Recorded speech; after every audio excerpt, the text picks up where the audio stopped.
चीन कविताओं के युग में हर कोई अपनी उम्र खर्च करके बोन बॉक्स खोलता है और तरह तरह की अद्भुत बोन प्राप्त करता है। किसी ने तलवार अमर बोन प्राप्त की और संसार का सबसे शक्तिशाली तलवार अमर बन गया। किसी ने कुनकुन बोन प्राप्त की जिससे गाना, नाचना और रैप हर कला में माहिर हो गया। किसी ने स्वर्गीय विष बोन प्राप्त की और पूरे संसार में अपराजेय बन गया। और मैं, जो अपने पिछले जन्म में मानव जाति की अंतिम आशा था, मुझे एक अजीब सा पारदर्शी डिब्बा मिला। उसे खोलने के लिए किसी भी कीमत की जरूरत नहीं थी, लेकिन जैसे ही मैंने उसे खोला, एक पूरी तरह रक्त लाल बोन कीड़ा पल भर में मेरे सिर को भेद गया। मैं एक 7वें चरण का शक्तिशाली विशेषज्ञ, जिसकी रक्षा अनगिनत शक्तिशाली बोन कीड़े कर रहे थे, उसी रहस्यमयी बोन कीड़े के हाथों एक ही वार में मारा गया। जब मेरी आंख खुली तो मैंने पाया कि मैं 30 साल पहले पुनर्जन्म ले चुका हूँ। मुझे शक हुआ कि मेरा पुनर्जन्म उसी बोन कीड़े की वजह से हुआ है। समय और अंतरिक्ष की शक्ति रखने वाला बोन कीड़ा केवल स्प्रिंग एंड ऑटम बोन यानी स्प्रिंग एंड ऑटम सिकाडा ही हो सकता है, लेकिन स्प्रिंग एंड ऑटम सिकाडा तो लाल रंग का नहीं होता। तभी मुझे अपने सीने में कुछ धड़कता हुआ महसूस हुआ। अच्छी बात यह थी कि पुनर्जन्म के बाद भी मेरी शक्तिशाली मानसिक शक्ति गायब नहीं हुई थी। मैंने तुरंत अपने शरीर के भीतर झांका और हैरान रह गया। मेरे दिल पर एक बोन कीड़ा चिपका हुआ था, वही पूरी तरह रक्त लाल और बेहद रहस्यमयी बोन कीड़ा। जीवन काल बोन, गुणवत्ता दिव्य, स्तर प्रथम चरण, द्वितीय चरण की शर्त 1000 वर्ष का जीवन काल, क्षमता जीवन काल निगलना। मेरा दिल जोर से धड़क उठा। यह तो पौराणिक जीवन काल बोन थी। यह भाग्य बोन, नियति बोन और स्प्रिंग एंड ऑटम बोन के साथ बोन जगत की 23 दिव्य बोन में से एक थी। यहाँ तक कि मेरे पिछले जन्म में भी किसी के पास यह बोन नहीं थी। कहा जाता है कि जो जीवन काल बोन पर नियंत्रण पा ले, वह अनंत जीवन का स्वामी बन जाता है। और इस दुनिया में जहाँ बोन बॉक्स खोलने के लिए जीवन काल खर्च करना पड़ता है, जीवन काल बोन का मालिक होना मतलब सब कुछ पा लेना। लेकिन अभी खुश होने का समय नहीं था। मुझे जितनी जल्दी हो सके उतना शक्तिशाली बनना था, क्योंकि 2 महीने बाद इस शहर पर एक भयानक आपदा आने वाली थी और पूरी दुनिया अनगिनत संकटों में डूब जाएगी। उन लोगों को देखते ही मुझे अपने पिछले जन्म की याद आ गई। पिछले जन्म में मुझ पर झूठा आरोप लगाया गया कि मैंने सू छिंगशुए की चोरी छिपे तस्वीरें ली थी। मुझे स्कूल से निकाल दिया गया और हॉस्टल से भी भगा दिया गया। अपनी एकमात्र संपत्ति, एक सफेद बोन बॉक्स लेकर मैं इसी गली में आया था। इन गुंडों ने मुझे छात्र देखकर मेरा बोन बॉक्स छीन लिया और मुझे अधमरा कर दिया। अगर एक दयालु राहगीर ने मुझे न बचाया होता तो मैं उसी दिन सड़क पर मर गया होता। मैंने उन गुंडों को देखा और हल्की सी मुस्कान दी। पिछले जन्म में तुम लोगों ने मुझ पर जो कर्ज छोड़ा था, इस जन्म में उसकी कीमत अपनी जान देकर चुकाओगे। मैंने बोन बॉक्स जेब से निकाला। उस पर अंक 10 खुदा हुआ था, जिसका मतलब था कि इसे खोलने के लिए 10 साल की उम्र खर्च करनी होगी। जैसे ही मैं इसे खोलने वाला था, मेरी आंखों के सामने अचानक एक सूचना विंडो दिखाई दी। प्रथम चरण अग्नि बोन, गुणवत्ता सफेद, क्षमता परिष्कृत करने के बाद आग को नियंत्रित कर सकता है, कोई खतरा नहीं। क्या यह बोन बॉक्स की सूचना थी? मेरा दिल एक पल के लिए रुक गया। अगर यह सच था तो यह किसी स्वर्णिम चीट से कम नहीं था। सच्चाई परखने के लिए मैंने बिना हिचकिचाए बोन बॉक्स खोल दिया। बोन बॉक्स से एक चमकदार सफेद प्रकाश निकला। उसके आधार पर एक लाल रंग का बोन कीड़ा खड़ा था। वह मानो आग का स्रोत हो और उससे भयंकर गर्मी निकल रही थी। वह सचमुच अग्निबोन थी। मैं खुशी से झूम उठा। यह सूचना सच थी। बोन बॉक्स से निकली सफेद रोशनी ने उन गुंडों का भी ध्यान अपनी ओर खींच लिया। उनकी आंखों में लालच चमक उठा। वे डंडे लेकर मुझे घेरते हुए बोले, ओए लड़के, बोन कीड़ा हमें दे दे, नहीं तो तेरी खोपड़ी फोड़ देंगे। मैंने उनकी तरफ देखकर ठंडी हंसी हंसी। ये लोग बिल्कुल पिछले जन्म जैसे ही थे। मैंने अपनी शक्तिशाली मानसिक शक्ति बोन बॉक्स में प्रवाहित की और अग्नि बोन को परिष्कृत करना शुरू कर दिया। बुरा हो गया, वह बोन कीड़े को परिष्कृत कर रहा है। उसे अभी रोको, नहीं तो हम सब मर जाएंगे। गुंडे घबरा गए और हथियार लेकर मेरी ओर टूट पड़े। लेकिन उस समय उनके मन में सिर्फ एक ही विचार था, मुझे मार देना। मैं उन्हें ऐसे देख रहा था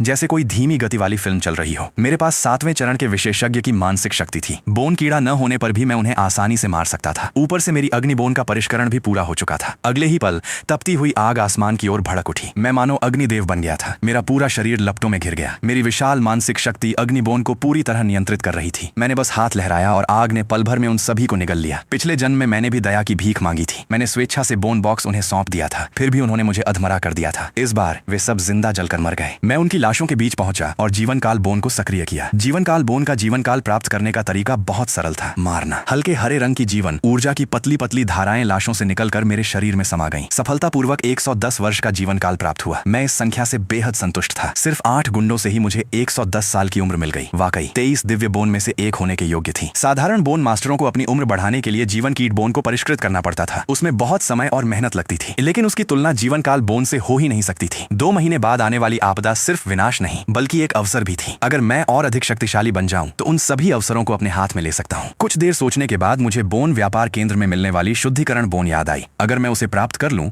तो 2 महीनों के भीतर 4थे चरण का बोन मास्टर बन सकता हूं। शुद्धिकरण बोन एक पौराणिक श्रेणी की बोन थी। बोन रैंकिंग में उसका स्थान 88वां था। उसकी क्षमता अन्य बोन कीड़ों को शुद्ध और विकसित करना थी। अगर किस्मत अच्छी रही तो मेरी अग्नि बोन सीधे शून्य ज्वाला बोन, रिवर्स फ्लेम बोन या उससे भी अधिक शक्तिशाली बोन में विकसित हो सकती थी। लेकिन फिलहाल सबसे जरूरी था रहने के लिए एक जगह ढूंढना। मैं एक 3 सितारा होटल पहुंचा और बोन मास्टर स्कूल का अपना छात्र पहचान पत्र दिखाकर एक बड़ा बिस्तर वाला कमरा बुक कर लिया। इस दुनिया में बोन मास्टरों का दर्जा बहुत ऊंचा था, इसलिए बोन मास्टर स्कूल के छात्रों को भी कई विशेष सुविधाएं मिलती थीं। पिछले जन्म का मैं सचमुच कितना मूर्ख था। मेरे पास छात्र पहचान पत्र होने के बावजूद मैंने उसकी सुविधाओं का उपयोग नहीं किया और जाकर उसी गली में भिखारी की तरह रहने लगा। होटल में नहाने के बाद मेरा पूरा शरीर तरोताजा हो गया। मैंने टीवी चालू किया, उस पर दुनिया भर की खबरें चल रही थीं। इस समय की यादें मेरे दिमाग में बहुत कम थीं, इसलिए मुझे पूरी दुनिया की स्थिति फिर से समझनी थी। यूरोप की स्वान झील में एक बार फिर पौराणिक जल राक्षस दिखाई दिया है। वह मौसम को नियंत्रित कर सकता है और हवा व वर्षा बुला सकता है। उसकी जांच के लिए एक जल तत्व का छठे चरण का बोन मास्टर गया था, लेकिन अब तक उसका कोई पता नहीं चला है। प्रशांत महासागर के डेविल सी क्षेत्र में अचानक टीवी पर अगली खबर आई। एक विशेष क्षेत्र प्रकट हुआ है जहां चुंबकीय क्षेत्र पूरी तरह अव्यवस्थित हो चुका है। कुछ लोगों ने एक ही पल में देखा कि पानी के नीचे से एक प्राचीन भूमिगत नगर उभर आया है। उसके भीतर जीवन की गतिविधियों के संकेत मिले हैं। सकुरा देश के तेंजू पर्वत में ज्वालामुखी फटने के संकेत दिखाई दे रहे हैं। कई लोगों ने ज्वालामुखी के मुहाने पर अग्नि से बने विशाल और भयावह वास्तविक आत्मा जैसे दैत्यों को भीतर से बाहर निकलने की कोशिश करते देखा है।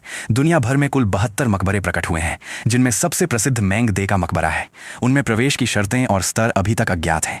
मैं समाचार देखते हुए गहरी सोच में पड़ गया। स्वान झील, डेविल सी और तेंजू पर्वत, पिछले जन्म में ये सभी अत्यंत खतरनाक स्थान थे, लेकिन मेंग दे के 72 मकबरे एक बहुत बड़ा अवसर थे। 6 महीने बाद एक ही दिन उन सभी 72 मकबरों के द्वार अचानक खुल जाएंगे। उनमें से केवल एक ही असली होगा। जो भी उसमें प्रवेश करेगा उसे विरासत प्राप्त होगी और वह पूर्वी हान राजवंश के अंतिम काल के मेंग दे को जगा सकेगा। लेकिन उस समय जिन बोन मास्टरों ने उस असली मकबरे में प्रवेश किया था, उन्होंने मेंग दे को जगाने के बजाय उसे हमेशा के लिए सोने दिया, क्योंकि कोई भी ये दांव खेलने की हिम्मत नहीं कर पाया। किसी को नहीं पता था कि पुनर्जीवित होने के बाद मेंग दे मानव जाति के लिए वरदान बनेगा या अभिशाप। लेकिन मैं जानता था, मेंग दे के पुनर्जीवित होने के बाद वो पूरी दुनिया की रक्षा करेगा। इस दुनिया के वे सभी प्रतिभाशाली युवा भी समय से पहले मारे नहीं जाएंगे। इस जन्म में मेंग बॉस को भी बाहर आकर थोड़ा खेलने का मौका देना चाहिए। मैंने मन ही मन निर्णय लिया। दुकान में रखी नीली गुणवत्ता वाली विकास बोन हासिल करने के लिए मैंने पहले अपने पिछले जन्म का एक छोटा सा अवसर वापस लेने का फैसला किया। पिछले जन्म में भागते समय मुझे यूनहे शहर के बाहरी इलाके में एक पुराने पेड़ के नीचे दबा हुआ हरा बोन बॉक्स मिला था। एक हरे बोन बॉक्स की बाजार कीमत 1 लाख चांदी के सिक्के थी, इस पहली पूंजी के साथ।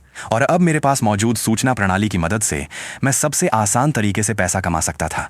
बोन बॉक्स खोल सकता था और लाखों मूल्य वाला नीला बोन बॉक्स आसानी से खरीद सकता था। अभी अभी मैंने स्नान किया था और होटल का नाइट गाउन ही पहन रखा था। होटल के रिसेप्शनिस्ट की अजीब नजरों के बीच मैं बाहर निकल गया। गली के मोड़ पर पहुंचते ही मेरी नजर एक परिचित चेहरे पर पड़ी। वह था लिन हान, जो किंग दाओफू संगठन का सदस्य था। किंग दाओफू एक सरकारी संगठन था जिसका काम शहर में घुस आने वाले हत्यारों और राक्षसों का सफाया करना था। पिछले जन्म में इसी व्यक्ति ने गली में मेरी जान बचाई थी जब मैं मौत की कगार पर था। अपने जीवन रक्षक से दोबारा मिलने पर स्वाभाविक रूप से मैं उसके पास गया और मुस्कुराकर बोला, कैप्टन लिन, शुभ संध्या। आज तो बड़े अच्छे मूड में लग रहे हैं। इतनी रात को यहाँ लोगों को मार रहे हैं? बेचारे ये छोटे भिखारी कितनी बुरी तरह मरे हैं। लिन हान मेरी ओर मुड़ा। उसके होंठ अनायास ही फड़क उठे। तुम्हारा ये पहनावा भी बड़ा अलग है। सरकारी संगठन का कप्तान होने के कारण लोगों द्वारा पहचाने जाने पर उसे कोई आश्चर्य नहीं हुआ। मैंने मुस्कुराकर कहा, बस टहलने निकला था, कपड़े बदलने की आलस आ गई। उसने चारों ओर नजर दौड़ाई और बोला, कोई बात नहीं, जल्दी घर लौट जाओ। इस इलाके में एक दुष्ट बोन मास्टर घूम रहा है। इन भिखारियों को उसी ने मारा है। मेरी 7वें चरण की मानसिक शक्ति के पूर्ण छिपाव के कारण लिन हान मेरे शरीर में किसी भी बोन कीड़े की आभा महसूस नहीं कर सका और उस पर मुझे लेकर जरा भी शक नहीं हुआ। मैंने सिर हिलाया। जी कैप्टन लिन, मैं अभी लौट जाता हूँ। उससे दूर जाने के बाद ही मैं बड़बड़ाया, दुष्ट बोन मास्टर तुम ही हो। तुम्हारा पूरा खानदान ही दुष्ट बोन मास्टर है। शहर के बाहर का इलाका यूनहे शहर की सुरक्षित सीमा में नहीं आता था। रास्ते में कभी भी हत्यारे या राक्षस मिल सकते थे। कुछ देर सोचने के बाद मैंने पहले अपनी प्रथम चरण अग्निबोन को विकसित करने का निर्णय लिया। अग्निबोन एक बहुत सामान्य बोन कीड़ा था। उसकी लड़ाई की क्षमता न बहुत अधिक थी और न बहुत कम, इसलिए उसके दूसरे चरण में विकसित होने की शर्त भी बहुत सरल थी, 10 वर्ष का जीवन काल। सामान्य परिस्थितियों में जब तक कोई अपनी बोन की विकास दिशा तय करके उसे लंबे समय तक उपयोग करने का इरादा न रखे, अधिकांश लोग निम्न स्तर की बोन को विकसित नहीं करते। पहला कारण यह था कि दूसरे चरण में पहुंचने के बाद भी उसकी शक्ति में बहुत अधिक वृद्धि नहीं होती। दूसरा कारण था जीवन काल का अत्यंत मूल्यवान होना। कोई भी अपनी उम्र ऐसी बोन पर खर्च नहीं करना चाहता था जिसे भविष्य में कभी भी छोड़ना पड़ सकता था। लेकिन मेरे लिए जीवन काल केवल एक संख्या था। इस समय मेरे पास 121 वर्ष का जीवन काल था। ये पूरी तरह पर्याप्त था। मैंने सूचना पैनल खोला और विकास का विकल्प चुन लिया। जैसे ही मेरे 10 वर्ष का जीवन काल अग्निबोन में समाया, उसके पूरे शरीर से अचानक प्रचंड अग्नि फूट पड़ी। उसके शरीर की लपटें पहले से कहीं अधिक प्रचंड हो गईं और उस पर अग्नि की नई रेखाएं उभर आईं। हालांकि अग्निबोन की शक्ति में बहुत बड़ा परिवर्तन नहीं आया और उसे कोई नई क्षमता भी नहीं मिली, लेकिन उसकी आग की तीव्रता पहले की तुलना में लगभग दोगुनी हो गई। 1 घंटे बाद मैं आखिरकार पिछले जन्म की यादों में मौजूद उसी पुराने पेड़ के नीचे पहुंच गया। पिछले जन्म में मैं पीछा पीछा किए जाने के कारण गलती से यहाँ आ गया था। 30 साल से भी अधिक समय बीत चुका था। मैं ठीक ठीक भूल चुका था कि बोन बॉक्स कहाँ दबा था। मैं पेड़ के चारों ओर घूमने लगा। तभी मेरी नजर मिट्टी के एक ऐसे हिस्से पर पड़ी जिसका रंग बाकी जगहों से अलग था। ऐसा लग रहा था मानो उसे अभी अभी खोदा गया हो। मैंने परीक्षण के तौर पर वहां खुदाई शुरू की। जैसा मैंने सोचा था, कुछ ही देर में मुझे वहां से एक हरे स्तर का बोन बॉक्स मिल गया। वही बोन बॉक्स जो पिछले जन्म में मिला था। मैं थोड़ा हैरान हुआ, क्या ये अभी अभी यहाँ प्रकट हुआ है? मैंने ज्यादा नहीं सोचा और अपना ध्यान बोन बॉक्स पर केंद्रित किया। अगले ही पल उसके ऊपर सूचना दिखाई दी। इस बोन बॉक्स के भीतर द्वितीय चरण की अदृश्यता बोन छिपी हुई है। परिष्कृत करने के बाद अदृश्य होने की क्षमता प्राप्त होगी। मेरा दिल खुशी से उछल पड़ा। एक हरे बोन बॉक्स से वास्तव में नीली गुणवत्ता की बोन निकल रही थी, वह भी बेहद दुर्लभ अदृश्यता बोन। यहाँ तक कि नीले बोन बॉक्स में भी अदृश्यता बोन निकलना बेहद कठिन था। बाजार में एक अदृश्यता बोन की कीमत कम से कम 50 लाख चांदी के सिक्के थी और फिर भी उसे खरीदना लगभग असंभव था। मुझे जैसे ही याद आया कि पिछले जन्म में मैंने इसे केवल 1 लाख चांदी के सिक्कों में बेच दिया था, मेरा मन हुआ कि खुद को जोरदार थप्पड़ मारूं। लेकिन अब मैं पुनर्जन्म ले चुका था। मैंने बिना किसी झिझक के 100 वर्ष का जीवन काल खर्च करके बोन बॉक्स खोल दिया। नीले रंग की चमकदार रोशनी बॉक्स से फूट पड़ी। उसके आधार पर एक आधा पारदर्शी बोन कीड़ा शांतिपूर्वक खड़ा था। जैसे ही मैं उसे परिष्कृत करने वाला था, अचानक मेरे पीछे से गुस्से से भरी एक दहाड़ सुनाई दी। धत्त तेरे की, अभी अभी तो मैंने इसे यहाँ दबाया था। बस 1 मिनट पेशाब करने गया और तूने इसे खोद निकाला। तभी मुझे एहसास हुआ, यह बोन बॉक्स प्राकृतिक रूप से पैदा नहीं हुआ था, इसीलिए मिट्टी का रंग अलग था। मैंने पीछे मुड़कर देखा। एक आदमी मुझे गुस्से से घूर रहा था। उसकी कमर पर एक विशाल बोन कीड़ा लिपटा हुआ था। वो था स्वर्गीय विष कनखजूरा बोन। मेरी भौहें हल्की सी सिकुड़ गईं। यह एक नीली गुणवत्ता वाली युद्ध प्रकार की बोन थी जिसके पास घातक विष था। नीली गुणवत्ता वाली बोन में भी इसकी युद्ध क्षमता सबसे ऊंची श्रेणी में गिनी जाती थी और देखने से साफ लग रहा था कि उसकी यह स्वर्गीय विष कनखजूरा बोन पहले ही तीसरे चरण तक पहुंच चुकी थी। तीसरे चरण के बाद वह एक विशाल कनखजूरा अवतार बुला सकती थी जिसकी युद्ध शक्ति अत्यंत भयावह थी। अगर सच में लड़ाई हुई तो मेरी अग्नि बोन पल भर में मार दी जाएगी। मैंने हल्का सा मुस्कुराकर कहा, वो मैं समझा सकता हूँ। अगर मैं कहूँ कि यह सिर्फ एक संयोग था, क्या तुम विश्वास करोगे? मैं थोड़ा सा असहज हो गया। ऐसा लग रहा था जैसे चोरी करते हुए रंगे हाथों पकड़ा गया हूँ। संयोग? संयोग तेरे बाप का। बता, तू कब से मेरा पीछा कर रहा है? गंजे आदमी की आंखों में क्रूरता झलक रही थी। उसके शरीर से जबरदस्त हत्या की मंशा निकल रही थी। अगर मेरी मानसिक शक्ति इतनी प्रबल न होती कि वह मेरी असली ताकत का अंदाजा न लगा पाता, तो वह बहुत पहले मुझ पर हमला कर चुका होता। मेरे होंठ हल्के से फड़क उठे। मैं तुम्हारा पीछा क्यों करूंगा? यह सचमुच सिर्फ एक संयोग है। संयोग है? तो फिर अभी उसी वक्त वह बोन बॉक्स मुझे वापस कर दे, नहीं तो मुझे बेरहम होने का दोष मत देना। ये कहते ही उसके पीछे एक विशाल त्यान वुगोंग का प्रेत रूप प्रकट हो गया। एक ठंडी और दुष्ट आभा सीधे मेरी ओर दबाव बनाने लगी। स्पष्ट था कि उसने भी अभी अभी वह नीली रोशनी देख ली थी। उस विशाल प्रेत रूप को देखकर मेरी आंखें हल्की सी सिकुड़ गईं। वाकई यह तीसरे चरण का त्यान वुगोंग बोन था। हालांकि उसका शरीर अभी पूरी तरह हरा नहीं हुआ था और उसमें जहरीले पंजे भी विकसित नहीं हुए थे, यानी वह अभी चौथे चरण तक नहीं पहुंचा था। गंजा आदमी बुरी तरह चौंक गया। उसे उम्मीद नहीं थी कि मैं एक नजर में त्यान वुगोंग बोन को पहचान लूंगा। इतना ही नहीं, मैंने उसकी विशेषताएं भी बता दी। आज तक उसने कभी नहीं सुना था कि किसी और ने भी त्यान वुगोंग बोन को परिष्कृत किया हो। उसने हर विकास अपने दम पर एक एक कदम करके खोजा था। उसने मुझे घूरते हुए पूछा, तू आखिर है कौन? तुझे त्यान वुगोंग बोन के बारे में कैसे पता? मैंने बेपरवाही से कहा, सिर्फ नीली गुणवत्ता वाला त्यान वुगोंग बोन ही तो है। इसके बारे में जानना क्या कोई बड़ी बात है? सामान्य। गंजे आदमी के चेहरे पर काली लकीरें पड़ गईं। त्यान वुगोंग बोन मिलने के बाद उसने इंटरनेट पर न जाने कितनी जानकारी खोजी थी, लेकिन कोई उपयोगी सूचना नहीं मिली। उसने ऑनलाइन पोस्ट करके मदद भी मांगी थी, लेकिन लोग उल्टा उससे पूछने लगे कि त्यान वुगोंग बोन आखिर होता क्या है। उस दिन के बाद से उसे लगने लगा था कि शायद पूरी दुनिया में सिर्फ उसी के पास यह बोन है, और आज पहली बार उसने किसी और के मुंह से त्यान वुगोंग बोन का नाम सुना था। हालांकि वह बेहद हैरान था, फिर भी उसने अपने मन की जिज्ञासा को दबा लिया। जानता है तो क्या हुआ? अगर बोन बॉक्स वापस नहीं करेगा तो मुझे मजबूरन तुझ पर हाथ उठाना पड़ेगा। मैंने शांत स्वर में कहा, यह असंभव है। यह बोन बॉक्स मैंने पेड़ के नीचे से खोदा है। यह प्राकृतिक बोन बॉक्स है। गंजा आदमी गुस्से से कांपने लगा। उसने मन ही मन फैसला कर लिया, पहले लड़ाई होगी, बाकी बातें बाद में। जैसे ही वो हमला करने वाला था, मैंने फिर कहा, बोन बॉक्स मैं तुम्हें नहीं दे सकता, लेकिन मैं तुम्हें एक ऐसा अवसर दे सकता हूँ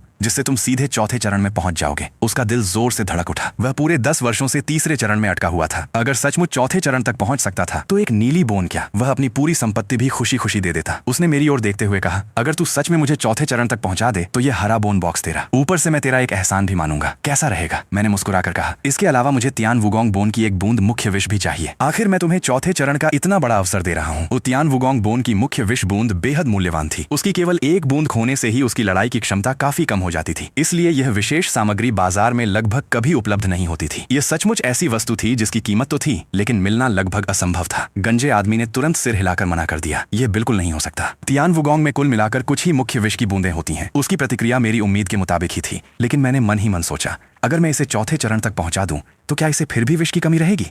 जैसे ही उसने चौथे चरण का नाम सुना, उसका शरीर हल्का सा कांप गया। अगर वह सचमुच चौथे चरण में पहुंच जाता तो सारी विष बूंदें दे देने में भी उसे कोई नुकसान नहीं था, क्योंकि चौथे चरण के बाद जो भी कमी होती वह अपने आप पूरी हो जाती। कुछ देर सोचने के बाद वह मान गया, अगर तू सच में मुझे चौथे चरण तक पहुंचा सकता है तो मैं तुझे विष दूंगा, लेकिन पहले तरीका बता। मैंने शांत स्वर में कहा। तियान वुगोंग बोन के चौथे चरण की आधिकारिक शर्त एक बैंगनी गुणवत्ता वाली विष घास और 3000 वर्ष का जीवन काल है। सही? उसका दिल फिर से जोर से कांप उठा। यह वही जानकारी थी जो स्वर्गीय मार्ग के सूचना पैनल में दर्ज थी, और यह जानकारी केवल उसी व्यक्ति को मिल सकती थी जिसके पास पहले से तीसरे चरण का तियान वुगोंग बोन हो। मैंने बिना भाव बदले आगे कहा, तुम भी जानते हो कि यह तरीका बेहद कठिन है। विष घास जहरीले गुणों वाले अधिकांश उच्च स्तरीय विकासों की मुख्य सामग्री है।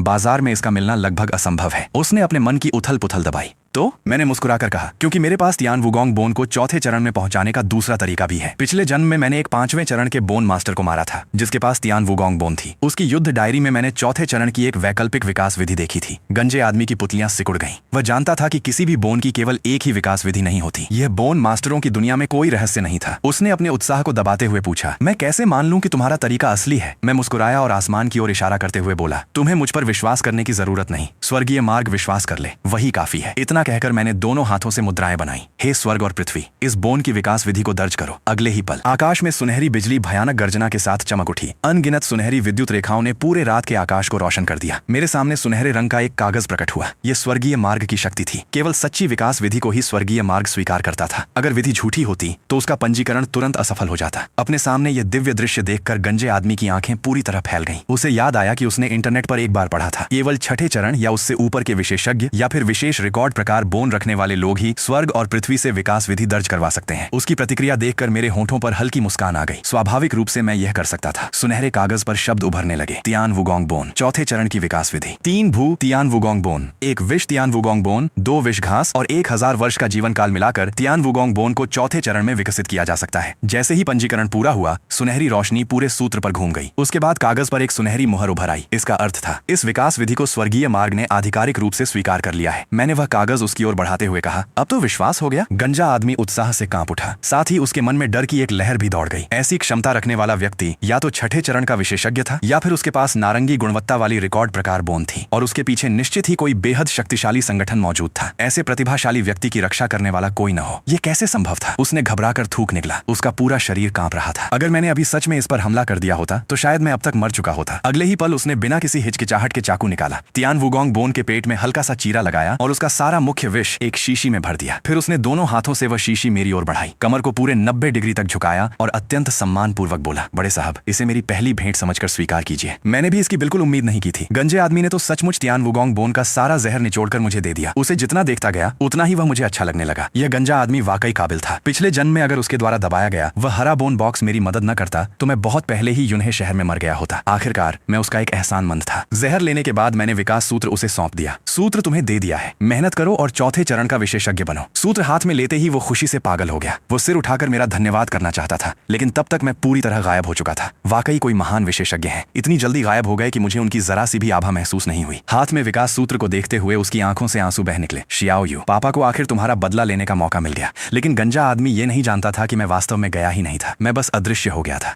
इतनी देर में मैं पहले ही अदृश्यता बोन को पूरी तरह परिष्कृत कर चुका था। मैंने मन ही मन सोचा, लगता है इस गंजे आदमी की भी कोई दर्द भरी कहानी है। यह सूत्र देना उसके एहसान का बदला चुकाना ही समझो। मैं शिनलान शहर की बोन मार्केट स्ट्रीट पहुंचा। पूरी सड़क लगभग 1500 मीटर लंबी थी। यहाँ बोन मास्टरों की जरूरत की लगभग हर चीज खरीदी जा सकती थी। इस बार मेरा केवल एक ही लक्ष्य था, ज्यादा से ज्यादा बोन बॉक्स खोलना। जितनी अधिक शक्तिशाली बोन मिलेंगी उतनी जल्दी मेरी ताकत बढ़ेगी। इस समय मेरे पास कुल 3 बोन थी। सर्वोच्च लाल गुणवत्ता वाली जीवन काल बोन, नीली गुणवत्ता वाली अदृश्यता बोन, सफेद गुणवत्ता वाली अग्नि बोन। लेकिन इन तीनों के गुण आपस में मेल नहीं खाते थे। वे मिलकर किसी भी तरह का विशेष प्रभाव पैदा नहीं कर सकती थी। इसके अलावा मैंने अभी तक स्वर्गीय मार्ग में आधिकारिक रूप से अपनी बोन मास्टर रैंक का पंजीकरण भी नहीं कराया था। इसलिए सख्ती से कहूं तो मैं अभी एक साधारण बोन मास्टर भी नहीं था, पहले चरण का भी नहीं। मुझे सबसे अधिक जिज्ञासा इस बात की थी कि मेरे पास पिछले जन्म के 7वें चरण की मानसिक छाप मौजूद है। अगर मैं दोबारा पहले चरण तक पहुंचूंगा तो क्या स्वर्गीय मार्ग मुझे फिर से पुरस्कार देगा? स्वर्गीय मार्ग के पुरस्कार केवल हर चरण में पदोन्नति के समय ही मिलते हैं, और वे पुरस्कार अक्सर अत्यंत दुर्लभ होते हैं। उनमें से कई तो वास्तविक दुनिया में किसी भी कीमत पर प्राप्त नहीं किए जा सकते। सोचते सोचते मैं एक बोन बॉक्स की दुकान में पहुंच गया। एक बेहद आकर्षक महिला सेल्स गर्ल तुरंत मुस्कुराते हुए मेरे पास आई। आदरणीय ग्राहक, आपका स्वागत है। क्या आपको किसी गाइड की आवश्यकता है? मैंने हाथ हिलाकर मना कर दिया। जरूरत नहीं। वह समझदार थी, वह तुरंत पीछे हट गई। आखिर कोई भी समझदार व्यक्ति किसी बोन मास्टर के पीछे जबरदस्ती नहीं पड़ता, जब तक कि उसे अपनी उम्र बहुत ज्यादा न लगने लगे। दुकान की अलमारियों पर अधिकांश सफेद और धूसर बोन बॉक्स रखे थे। केवल बीच के सबसे महत्वपूर्ण हिस्से में एक नीला बोन बॉक्स रखा था। मैंने अपनी दृष्टि उन सभी बोन बॉक्स पर केंद्रित की। तुरंत एक एक करके सूचनाएं दिखाई देने लगी। धूसर बोन बॉक्स, इसके अंदर बेकार मिट्टी का ढेर है, पोषण इतना कम है कि इसमें फूल भी नहीं उगेंगे। सफेद बोन बॉक्स, इसके अंदर गोबर का एक बड़ा ढेर है, खोलते ही बदबू से बेहाल हो जाओगे। सफेद बोन बॉक्स, इसके अंदर एक जल बूंद बोन है, सफेद गुणवत्ता की सबसे साधारण युद्ध प्रकार बोन। धूसर बोन बॉक्स, इसके अंदर एक विषैला मधुमक्खी जैसा जीव है, इसकी गति बेहद तेज है, खोलते ही तुम घायल हो सकते हो, यहाँ तक कि मर भी सकते हो। सफेद बोन बॉक्स, इसके अंदर मृत्यु बोन है, इसे खोलते ही तुम उसी क्षण मर जाओगे। जितना अधिक मैं देखता गया,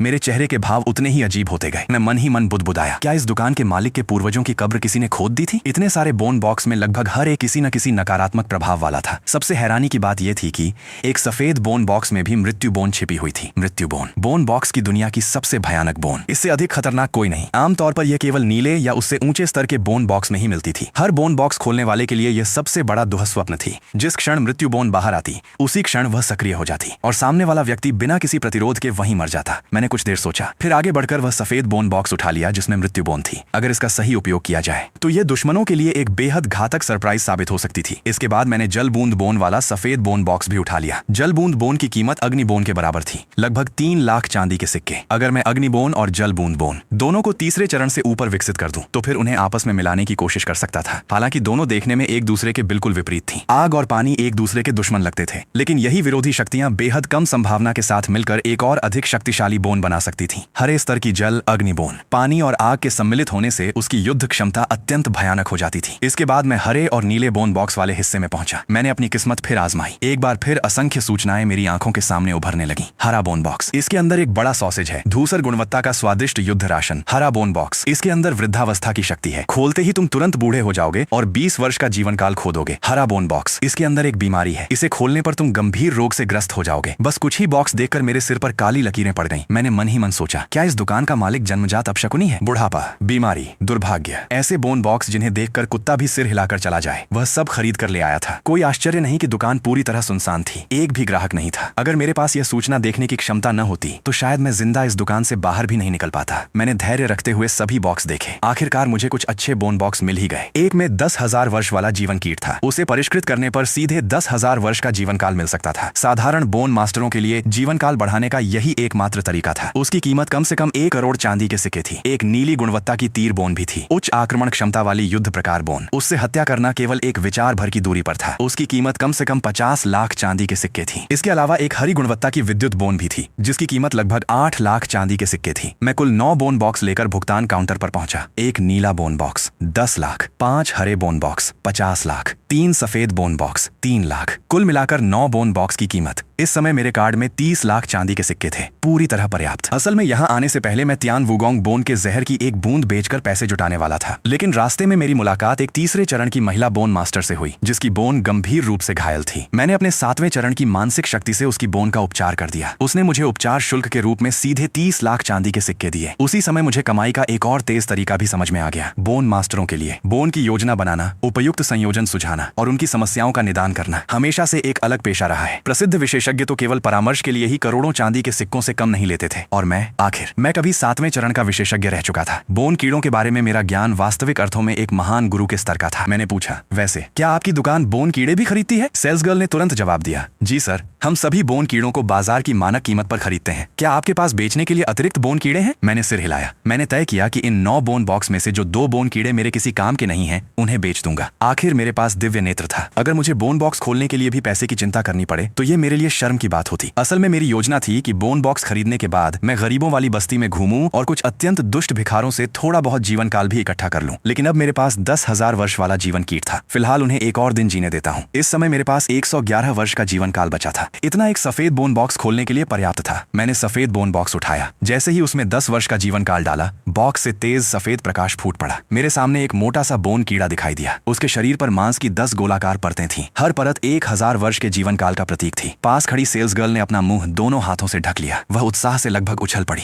10,000 वर्ष वाला जीवन कीट, ये सचमुच 10,000 वर्ष वाला जीवन कीट है। सर आपकी किस्मत तो कमाल की है। पूरा 1 महीना हो गया, आखिरकार हमारी दुकान से किसी ने कुछ अच्छा निकाला है। मेरे होंठ हल्के से फड़क गए। तुम्हारी दुकान से पूरे 1 महीने से कोई अच्छी चीज नहीं निकली। वह बार बार सिर हिलाने लगी। हाँ बिल्कुल, पिछले 1 महीने में जो भी ग्राहक हमारी दुकान में आया वह बुरी तरह घाटे में गया। यहाँ तक कि 2 ग्राहक तो दुकान के अंदर ही मर गए। एक ग्राहक ने विस्फोट बोन निकाली और वहीं उड़ गया। दूसरे ने दुर्भाग्य बोन निकाली, दुकान से बाहर निकलते ही फिसल गया और कुत्ते के गोबर में घुटकर मर गया। जितना सुनता गया उतना ही मुझे अजीब लगता गया। मैं मन ही मन सोचने लगा, इस दुकान के मालिक के पूर्वजों की कब्र किसी ने जरूर खोदी होगी। ये तो हद से ज्यादा अपशकुनी था। 1 महीना बिना किसी अच्छी चीज के निकल गया, ऊपर से 2 लोग मर भी गए। मेरी अजीब नजरों को देखकर सेल्स गर्ल ने फिर जल्दी से अपना मुंह ढक लिया। वो शायद अब हमारी दुकान की बदकिस्मती खत्म हो गई है। देखिए ना, आपने तो 10,000 वर्ष वाला जीवन कीट निकाल लिया। इसकी कीमत कम से कम 1 करोड़ चांदी के सिक्के है। वह घबराते हुए बोली, सर आप बाकी बोन बॉक्स वापस तो नहीं करेंगे? उसके दिल में घबराहट साफ दिखाई दे रही थी। अगर दुकान के मालिक को पता चल गया कि उसकी बातों की वजह से 15 लाख चांदी के सिक्कों के बोन बॉक्स वापस हो गए तो वह उसे जरूर डांटेगा, शायद नौकरी से भी निकाल देगा। मैं मुस्कुराया और सिर हिलाया। चिंता मत करो, मैं उन्हें वापस नहीं करूंगा। हो सकता है मुझसे पहले आने वाले लोग सारे खराब बॉक्स चुनकर ले गए हों, अब सिर्फ अच्छे बॉक्स ही बचे हों। 10,000 वर्ष वाले जीवन कीट को परिष्कृत करने के बाद मैंने एक हरा बोन बॉक्स उठाया। जैसे ही उसमें 100 वर्ष का जीवन काल डाला, बॉक्स से तेज हरी रोशनी फूट पड़ी। उसके बाद बिजली से घिरा हुआ एक बोन कीड़ा मेरे सामने प्रकट हुआ। ये दृश्य देखकर सेल्स गर्ल पूरी तरह स्तब्ध रह गई। विद्युत बोन, इसकी बाजार कीमत 8 लाख चांदी के सिक्के है। सर आपने फिर से कमाल कर दिया। क्या सचमुच हमारी दुकान की बदकिस्मती खत्म हो गई? वह इतनी खुश हुई कि अगले ही पल खुशी से उछल पड़ी। वाह, अब मैं अभागी दुकान की सेल्स गर्ल नहीं रही। आज से यह दुकान भाग्यशाली दुकान कहलाएगी। इसके बाद मैंने लगातार 3 और हरे बोन बॉक्स खोले। पहले बॉक्स से निकली हरी गुणवत्ता की भंडारण बोन। इसमें सामान रखा जा सकता था। उसका भंडारण स्थान केवल 1 घन मीटर था। बाजार कीमत 15 लाख चांदी के सिक्के। दूसरे बॉक्स से निकली हरी गुणवत्ता की सौंदर्य बोन। इसे परिष्कृत करने के बाद कोई भी लड़की और अधिक सुंदर हो जाती थी और इसमें किसी प्रकार की प्लास्टिक सर्जरी का कोई निशान नहीं रहता था। बाजार कीमत 10 लाख चांदी के सिक्के। तीसरे बॉक्स से निकली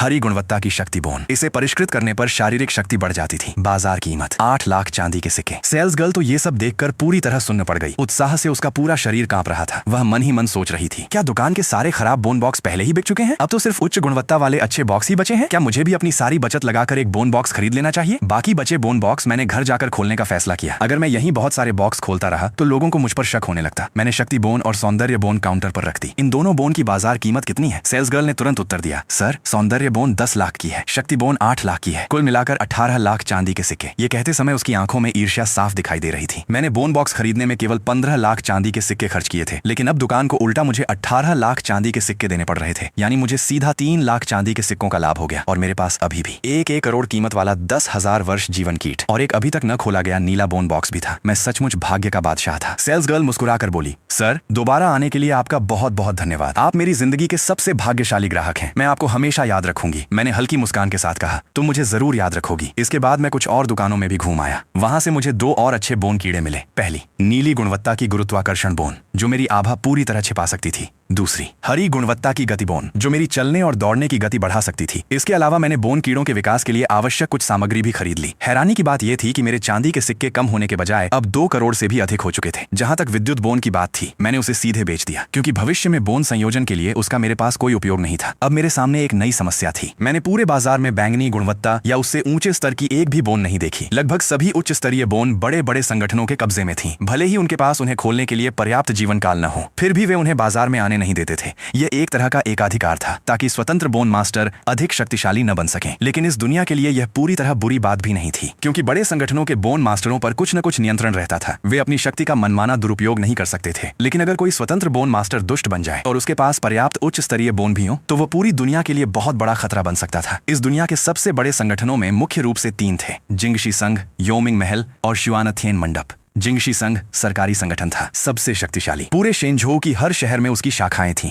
उसके पास सबसे अधिक संसाधन और सबसे ऊंचा दर्जा था। लेकिन उसकी सबसे बड़ी कमी भी यही थी, वह अत्यधिक निस्वार्थ था। अगर कभी किसी बड़े राक्षस या हत्यारे का हमला होता तो सबसे अंत में पीछे हटने वाला संगठन वही होता, यानी सबसे अधिक खतरा भी उसी को उठाना पड़ता। जहां तक योमिंग महल और शुआनथियन मंडप का सवाल था, उनकी सबसे बड़ी समस्या ये थी कि सारे उच्च स्तरीय बोन मास्टर ही सब कुछ नियंत्रित करते थे। नीचे के लोगों को अगर कोई शक्तिशाली बोन बॉक्स या बोन मिल भी जाए तो भी वह वास्तव में उनकी नहीं रहती थी। पिछले जन्म में केवल उच्च स्तरीय बोन पाने के लिए मैं भी जिंगशी संघ में शामिल हुआ था, लेकिन उस तरह का निस्वार्थ बलिदान वह तो कोई पागल ही करेगा। हालांकि इस समय मेरे लिए उससे भी अधिक महत्वपूर्ण काम, इस समय मेरे लिए सबसे जरूरी चीज थी अपनी ताकत बढ़ाना, क्योंकि केवल ताकत होने पर ही किसी की बात सुनी जाती है। अब मेरे पास सारी आवश्यक सामग्री और बोन कीड़े मौजूद थे। अब समय आ गया था कि मैं जल अग्नि बोन का संलयन करूं। इस समय मेरे पास कुल 8 बोन कीड़े थे। लाल गुणवत्ता की जीवन काल बोन, नीली गुणवत्ता की अदृश्यता बोन, आभा छिपाने वाली बोन और बलवान बोन, हरी गुणवत्ता की तीव्र गति बोन और भंडारण बोन, सफेद गुणवत्ता की अग्नि बोन और जल बूंद बोन। इन 8 बोन कीड़ों का संयोजन काफी संतुलित था। इनमें आक्रमण और रक्षा दोनों की क्षमता थी। साथ ही कुछ विशेष योग्यताएं और उपाय भी मौजूद थे। अगर मैं अभी स्वर्गीय मार्ग में अपनी रैंक का मूल्यांकन करवाता तो उसका स्तर निश्चित ही कम नहीं होता। इनमें सबसे महत्वपूर्ण थी अदृश्यता बोन और आभा छिपाने वाली बोन। इन दोनों की वजह से मेरी जीवित बचने की क्षमता बहुत बढ़ गई थी। साथ ही छिपकर घुसपैठ करने और हत्या करने की शक्ति भी मिल गई थी।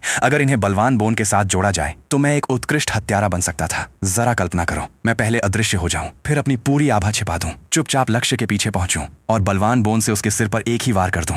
ऐसे हमले को कौन झेल पाएगा? अगर सामने वाला तैयार न हो तो चौथे चरण का बोन मास्टर भी वहीं ढेर हो जाएगा। लेकिन मुझे हत्यारा बनने में कोई रुचि नहीं थी। छिपकर मारने से ज्यादा मुझे सामने से कुचल देने का आनंद पसंद था। इसलिए इस समय मेरी सबसे बड़ी प्राथमिकता थी अग्नि बोन और जल बूंद बोन। अगर मैं पहले इन दोनों को चौथे स्तर तक विकसित कर दूं और उसके बाद उनका संलयन करूं तो मुझे सीधे चौथे स्तर की जल अग्नि बोन मिल जाएगी। हरी गुणवत्ता की बोन में जल अग्नि बोन सर्वोच्च स्तर की युद्ध तत्व बोन मानी जाती थी। जैसे ही वह चौथे स्तर पर पहुंचेगी मेरी युद्ध क्षमता कई गुना बढ़ जाएगी। इस तरीके से संलयन करने पर बहुत सारी सामग्री भी बच जाएगी और शुरुआती कमजोर चरण भी आसानी से पार हो जाएगा। यह सोचकर मैंने तुरंत स्वर्गीय मार्ग का सूचना पैनल खोला। मैंने अग्निबोन चुनी और विकास पर क्लिक किया। क्या आप अग्निबोन को विकसित करना चाहते हैं? आवश्यक सामग्री एक ज्वाला बोन, 100 वर्ष का जीवन काल। मैंने बिना किसी हिचकिचाहट के हाँ चुन लिया। जैसे ही ज्वाला बोन और जीवन काल गायब हुए, जीवन काल की शक्ति के साथ एक प्रचंड गर्म ऊर्जा अग्निबोन के शरीर में समा गई। क्षण भर में उसकी आभा उग्र हो उठी। साथ ही उसका पूरा शरीर तेजी से विकसित होने लगा। कुछ ही देर बाद उसके शरीर से भयानक अग्नि विस्फोट हुआ। लपटों ने सीधे होटल के कमरे की छत तक जला डाली। मैंने शांत भाव से उसे जलते हुए देखा। जलने दो, वैसे भी मैं जल्द ही ये होटल छोड़ने वाला हूँ। कुछ समय बाद तीसरे स्तर की अग्निबोन का विकास पूरा हो गया। मैंने बिना रुके फिर से विकास शुरू कर दिया, मेरे 7वें चरण की मानसिक शक्ति की सहायता से। हालांकि इसमें थोड़ा अधिक समय लगा, लेकिन अंत में विकास सफल रहा। अब मेरे सामने चौथे स्तर की सफेद गुणवत्ता वाली अग्निबोन थी। उसकी शक्ति अब किसी पहले स्तर की नीली युद्ध बोन से भी कम नहीं थी। लेकिन ये अभी भी मेरी सीमा नहीं थी। मैंने अपनी नजर अब जल बूंद बोन पर डाली। उग्र स्वभाव वाली अग्निबोन के विपरीत जल बूंद बोन का स्वभाव बेहद शांत था, इसलिए उसका विकास कहीं अधिक आसान था। सिर्फ 1 मिनट बाद जल बूंद बोन भी सफलतापूर्वक चौथे स्तर तक पहुंच गई। लेकिन इसकी कीमत मुझे चुकानी पड़ी। 1100 वर्ष का जीवन काल। इतना जीवन काल खर्च करके मेरे दिल में हल्का दर्द हुआ। अगर मेरे पास जीवन काल बोन न होती जो लगातार जीवन काल निगल सकती थी, तो मैं कभी भी 2 साधारण सफेद गुणवत्ता वाली बोन पर इतना जीवन काल खर्च नहीं करता। दोनों का विकास पूरा हो चुका था। मैंने उन्हें देखकर मुस्कुराते हुए कहा, अब तुम दोनों को इससे भी कठिन परीक्षा देनी होगी। संलयन शुरू करने से पहले मैंने अग्निबोन और जल बूंद बोन को कई दर्जन जीवित कीड़े खिलाए। आखिर संलयन की 90% संभावना असफल होने की थी और असफलता का अर्थ था मृत्यु। अगर मरने से पहले भी उन्हें पेट भर खाना न मिले तो यह सचमुच बहुत दुखद होता। हालांकि जल अग्निबोन केवल हरी गुणवत्ता की बोन थी, लेकिन चौथे स्तर की जल अग्निबोन की क्षमता में गुणात्मक परिवर्तन आ जाता था। यह कुछ उस ऑटो चेस गेम जैसा था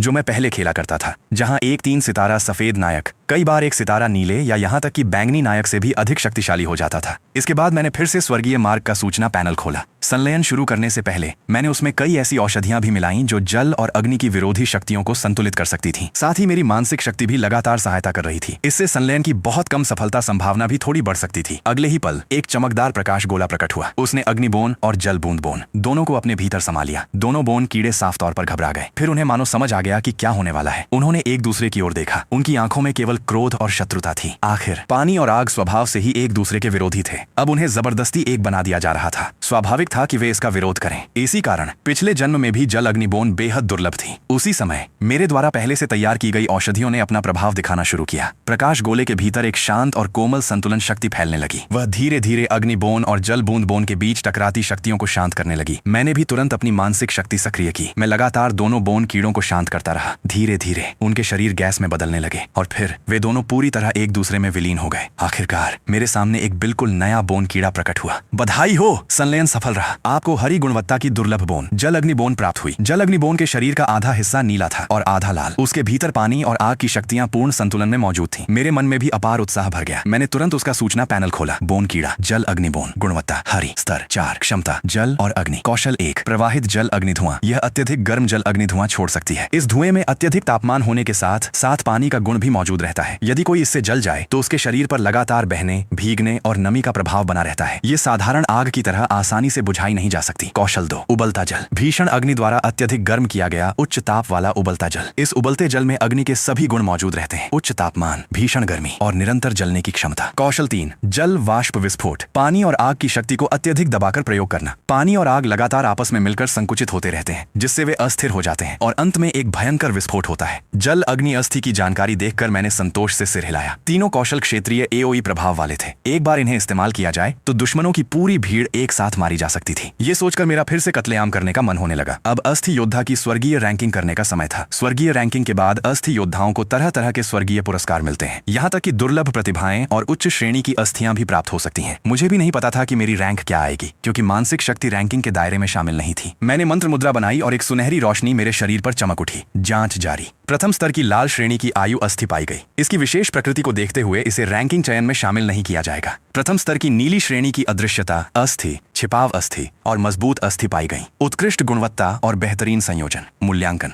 प्रथम स्तर का अस्थि योद्धा हत्यारे असैसिन के मार्ग पर चल सकता है। चौथे स्तर की हरी श्रेणी की जल अग्नि अस्थि पाई गई। इसकी युद्ध क्षमता अत्यंत शक्तिशाली है। मूल्यांकन जारी। मूल्यांकन द्वितीय स्तर का अस्थि योद्धा। अंतिम परिणाम द्वितीय स्तर का अस्थि योद्धा। आपने जंप रैंकिंग पूरी कर ली है और लगातार 2 स्तरों की छलांग लगाई है। इस रैंकिंग के आधार पर आपको 2 स्वर्गीय पुरस्कार प्राप्त होंगे। प्रथम स्तर का स्वर्गीय पुरस्कार कोहरे का व्यक्ति मिस्ट वॉकर उपाधि। यह उपाधि आपकी स्वर्गीय नियति को छिपाएगी, कारण परिणाम कर्म को ढक देगी, ताकि इस संसार का कोई भी मनुष्य या देवता आपके पिछले और अगले जन्म का पता न लगा सके। द्वितीय स्तर का स्वर्गीय पुरस्कार दिव्य प्रतिभा जागरण संहारक। तुम एक ऐसे व्यक्ति हो जो सचमुच बिना पलक झपकाए हत्या कर सकता है और जिसे हत्या करना बेहद पसंद है। प्रतिभा कौशल 1 हर बार किसी की हत्या करने पर तुम्हारे शरीर के सभी गुण स्थायी रूप से बढ़ जाएंगे। प्रतिभा कौशल 2 तुम हत्या क्षेत्र किलिंग डोमेन बना सकते हो, जिससे आसपास के सभी लोग उसके प्रभाव में आ जाएंगे। हत्या क्षेत्र के भीतर तुम्हारी शक्ति कई गुना बढ़ जाएगी, जबकि तुम्हारे विरोधी भय में डूब जाएंगे और उनकी ताकत काफी कम हो जाएगी। हर हत्या के साथ तुम्हारे हत्या क्षेत्र की शक्ति और भी बढ़ती जाएगी। कूल डाउन 24 घंटे। हर बार हत्या क्षेत्र का प्रयोग करने के बाद तुम 8 घंटे तक कमजोरी की अवस्था में रहोगे। मैं अभी इस सब से उबर भी नहीं पाया था कि अचानक दरवाजे पर दस्तक सुनाई दी। मेरा मन तुरंत सतर्क हो गया। नमस्ते, मैं आपकी पड़ोसन हूँ। हम सुबह मिले थे। उस मधुर आवाज को सुनते ही मुझे तुरंत याद आ गया। सुबह जब मैं बाहर निकला था तब मैंने उसे देखा था। काली स्टॉकिंग्स पहने, बेहद आकर्षक शरीर वाली खूबसूरत महिला। उसकी सबसे गहरी छाप इसलिए पड़ी थी क्योंकि पिछली रात वह अपने कमरे में पूरी रात ऊंची आवाज में कराहती रही थी। अगर मेरा अभी अभी पुनर्जन्म न हुआ होता और मेरा मूड अच्छा न होता तो मैं कब का जाकर उसका दरवाजा तोड़ चुका होता। मैंने हल्की सी आंखें सिकोड़ लीं और सोचने लगा, आधी रात को यहाँ आने का क्या मतलब है? क्या वह सचमुच जीवन पर चर्चा करने आई है? ये तो बिल्कुल असंभव था। इतनी रात में किसी खूबसूरत औरत का आना, इसके पीछे जरूर कोई मकसद था। ये सोचते ही मेरे होंठों पर अनजाने में मुस्कान आ गई। उस मुस्कान में उत्साह और उम्मीद साफ झलक रही थी। आखिर आज मैंने अभी तक किसी की हत्या नहीं की थी। मैंने दरवाजा खोला और मुस्कुराते हुए कहा, सुंदरी, अंदर आकर बैठना चाहोगी? वह एक पल के लिए चौंक गई। दरवाजा खुलते ही इतने सीधे हो? उसने बहुत से रंगीले आदमी देखे थे, लेकिन इतना खुला हुआ शायद पहली बार देखा था। वह मुस्कुराई। लगता है हमारी सोच मिलती है। जिंदगी छोटी है, इसलिए उसका आनंद लेना चाहिए। उसके शरीर से एक बेहद अनोखी खुशबू आ रही थी। उसके पूरे शरीर से एक परिपक्व स्त्री का आकर्षण झलक रहा था। छोटे भाई, तुम्हें इस बात से तो परेशानी नहीं कि मैं तुमसे बड़ी हूँ? बिल्कुल नहीं, मुझे तो तुम्हारे जैसी परिपक्व महिलाएं ही पसंद हैं। ये कहते हुए मैंने उसकी ठोड़ी हल्के से उंगलियों में पकड़ ली। उसकी त्वचा बेहद मुलायम और लोचदार थी। मन ही मन मैंने सोचा, अगर इसमें चाकू घुसाया जाए तो एहसास बहुत भरा पूरा होगा। सचमुच ये औरत तो जैसे मरने के लिए ही पैदा हुई है। वह धीरे धीरे मेरी ओर बढ़ने लगी और बड़े अभ्यास के साथ अपने कपड़े उतारने लगी। अब मुझे समझ आ गया था कि उसका असली उद्देश्य क्या था। वह सचमुच मेरे साथ कुछ अंतरंग करना चाहती थी, लेकिन इसकी वजह मेरा चेहरा नहीं था। उसके शरीर में एक विशेष अस्थि कीट था। कामना अस्थि, लस्ट बोन, नीली श्रेणी। हर बार स्त्री पुरुष संबंध के बाद यह अस्थि कीट विकसित होता था। यही इसका विकास करने का तरीका था। जब तक यह प्रक्रिया चलती रहती, ये पूर्ण अवस्था तक पहुंच सकता था। जैसे ही वह मुझ पर झपटी, मैं एक कदम बगल हट गया। क्या हुआ छोटे भाई? क्या मैं तुम्हें सुंदर नहीं लगी? मैंने शांत स्वर में कहा। सच कहूं तो तुम सुंदर हो, शरीर भी बेहतरीन है, लेकिन यह सुंदरता जिसे अस्थि कीट ने जबरदस्ती बनाया है, बेहद घिनौनी लगती है। मेरी प्रबल मानसिक शक्ति उसकी असली सूरत को साफ देख सकती थी। ऐसा लग रहा था मानो कोई बदसूरत औरत अपने चेहरे पर इंसानी चमड़ी का नकाब पहनकर खड़ी हो। उसे देखकर घिन आने लगी। मेरी बात सुनते ही उसका चेहरा विकृत हो गया। स्पष्ट था कि मैंने उसकी सबसे बड़ी कमजोरी पर चोट कर दी थी। मैं तो चाहती थी कि तुम्हें थोड़ा सुख मिले, लेकिन जब तुम खुद मौत बुला रहे हो तो मुझे दोष मत देना। अचानक उसके शरीर से एक अजीब सी शक्ति निकलने लगी। चारों ओर गुलाबी धुंध फैलने लगी। मेरी आंखें सिकुड़ गईं। जैसा मैंने सोचा था, कामना अस्थि। इसकी लड़ाई का तरीका ही विरोधी को मोहित करना था। जो भी इसके प्रभाव में आ जाता वह तुरंत मधुर कामना के भ्रम में फंस जाता और अंत में उसी भ्रम के भीतर उसकी जीवन शक्ति पूरी तरह निचोड़ ली जाती। केवल एक सूखी लाश बचती। लेकिन मैं पूरी तरह शांत खड़ा रहा। मुझ पर इसका जरा भी असर नहीं हुआ। मेरे खिलाफ सुंदरता का इस्तेमाल करना सबसे मूर्खतापूर्ण तरीका था। चाहे मेरी मानसिक शक्ति न भी होती, मैं ऐसे घटिया भ्रम में कभी नहीं फंसता, क्योंकि मैं एक ठंडे दिल वाला निर्दयी राक्षस था। असंभव! तुम पर इसका कोई असर कैसे नहीं हुआ? वह अविश्वास से मुझे देखने लगी। अब तक जब भी उसने कामना अस्थि का प्रयोग किया था, हर आदमी तुरंत उसके भ्रम में फंस जाता था। चेहरे पर वासना भरी मुस्कान आ जाती थी और वह उसके इशारों पर नाचने लगता था। लेकिन इस बार सब कुछ विफल हो गया। मैंने उसे तिरस्कार भरी नजर से देखा। सिर्फ एक नीली श्रेणी की कामना अस्थि ही तो है, नारंगी श्रेणी की वासना अस्थि भी। तुम मुझे अपने मोह से कभी डिगा नहीं सकती। पिछले जन्म में मेरा सामना एक ऐसी स्त्री से हुआ था जो अत्यंत सुंदर और स्वाभाविक रूप से मोहक थी। वह पूरी तरह प्राकृतिक सुंदरता वाली थी और उसके पास प्रसिद्ध वासना अस्थि भी थी। इतने बड़े प्रलोभन के सामने भी मैं पर्वत की तरह अडिग रहा। मेरे मन में जरा भी हलचल नहीं हुई, यहाँ तक कि वह खुद अपने जीवन पर शक करने लगी थी। तुम्हें कैसे पता कि मैं कामना अस्थि का अभ्यास करती हूँ? क्या तुम प्रतियोगिता संघ के आदमी हो? खूबसूरत औरत घबरा गई और तुरंत अपनी मानसिक शक्ति से आसपास की जांच करने लगी, लेकिन उसे कहीं कोई घात लगाकर बैठा हुआ नहीं मिला। मैं शांत स्वर में बोला, अभी नहीं, लेकिन तुम्हें मारने के बाद मैं जरूर बन जाऊंगा। मैंने पहले ही तय कर लिया था कि इस औरत की हत्या करके उसी को प्रतियोगिता संघ में शामिल होने का प्रमाण बनाऊंगा। मेरी बात सुनकर उसका चेहरा बेहद बदसूरत हो गया। क्या तुम्हें लगता है कि मेरे पास सिर्फ कामना अस्थि ही है? इतना कहते ही उसके सिर पर दो कान उगाए। उसकी कमर के पीछे एक भूरी पूंछ निकल आई। दोनों हाथों के नाखून भी तुरंत तेज चमकदार पंजों में बदल गए। वन बाघ अस्थि, नीली श्रेणी। युद्ध के समय यह अपने धारक को वन बाघ का रूप दे देती थी। उसकी प्रतिक्रिया गति कई गुना बढ़ जाती थी और शरीर बेहद फुर्तीला हो जाता था। वह लड़ते लड़ते दुश्मन को मोहित भी कर सकती थी। अच्छी बात यह थी कि यह सबसे निम्न स्तर की वन बाघ अस्थि थी। जैसा सोचा था, अस्थि गुरु लोग सचमुच साधारण नहीं होते। वह मुझे घूरते हुए ठंडी आवाज में बोली, अगर मैंने सही अंदाजा लगाया है तो तुमने अभी अभी अपने कमरे में अस्थि कीट को साधा है और अभी अभी अस्थि गुरु बने हो, है ना? अब मैं तुम्हें दूसरे स्तर के अस्थि गुरु की असली ताकत दिखाऊंगी। मैं हल्का सा मुस्कुराया। कितना संयोग है, मैं भी दूसरे स्तर का अस्थि गुरु हूँ। वह ठंडी हंसी हंसी। उसे मेरी बात पर जरा भी विश्वास नहीं हुआ। अगले ही पल उसका शरीर बिजली की तरह मेरी ओर झपटा। उसने अपने लंबे पंजे सीधे मेरे सीने की ओर बढ़ा दिए। मैंने अपने भीतर की विकृत अस्थि सक्रिय की और एक तरफ हट गया। बचते हुए मैंने उसकी लोमड़ी जैसी पूंछ को हल्के से छू भी लिया। वह बेहद मुलायम थी। मैं मुस्कुराकर बोला, वैसे क्या तुम थोड़ा और फर उगा सकती हो? मैं उससे एक मफलर बनाना चाहता हूँ। मेरी बात सुनते ही वह पूरी तरह आग बबूला हो गई। वह फिर से मुझ पर झपटी। साथ ही उसने अपने दूसरे अस्थि कीट को भी सक्रिय कर दिया। मोहक सुगंध अस्थि। मैंने शांत स्वर में कहा, अगर तुम्हारी ताकत बस इतनी ही है तो अब मैं तुम्हें मारने वाला हूँ। अगले ही क्षण मेरी दोनों आंखों का रंग बदल गया। एक आग की तरह लाल हो गई, दूसरी पानी की तरह निर्मल नीली। फिर मेरी दोनों हथेलियों पर दो अलग अलग लपटें प्रकट हुई। एक नीली सफेद लौ जो असहनीय ठंड से भरी थी, दूसरी लाल अग्नि जो भयंकर गर्मी छोड़ रही थी। उस स्त्री के स्तब्ध चेहरे को देखकर मैं मुस्कुराया। यह पहली बार है जब मैं इस अस्थि कीट का युद्ध में प्रयोग कर रहा हूँ। मेरे पहले शिकार बनने का सौभाग्य तुम्हें मिला है। आशा करता हूँ तुम खुशी खुशी मरोगी। उस विचित्र दृश्य को देखकर खूबसूरत औरत सचमुच घबरा गई। उसकी छठी इंद्रिय लगातार चेतावनी दे रही थी कि यह चीज बेहद खतरनाक है। रुको, हम बात कर सकते हैं। लेकिन मैंने उसकी ओर बिल्कुल ध्यान नहीं दिया। इतनी मुश्किल से कोई खुद चलकर मेरे पास मरने आया था, मैं उसे कैसे जाने देता? मैंने दोनों हाथ धीरे धीरे एक दूसरे के पास लाए। जैसे ही दोनों लपटें आपस में मिली, मेरे हाथों से एक भयावह दबाव चारों दिशाओं में फैल गया। ऐसा लग रहा था जैसे किसी भी पल सब कुछ विस्फोट हो जाएगा। उस समय वह औरत डर से कांप रही थी। पागल, ये आदमी पागल है। क्या इसे अपनी जान की भी परवाह नहीं? वह पूरी तरह डर चुकी थी। मुड़कर खिड़की से भागने लगी, लेकिन अब बहुत देर हो चुकी थी। पानी और आग की शक्ति पूरी तरह एक हो चुकी थी। मैंने दोनों शक्तियों से बनी अग्निकमल उसकी ओर फेंक दी। वह भाग भी नहीं पाई थी कि जोरदार विस्फोट हुआ। पूरा कमरा धमाके से बुरी तरह तबाह हो गया। चारों ओर लाल और नीली लपटें फैल गईं। जहां तक उस औरत की बात थी, वह उसी क्षण मारी गई। उसके सारे आंतरिक अंग चकनाचूर हो गए। उसके बचने की कोई संभावना नहीं थी। मैं खुद भी हैरान रह गया। जल अग्नि विस्फोट की शक्ति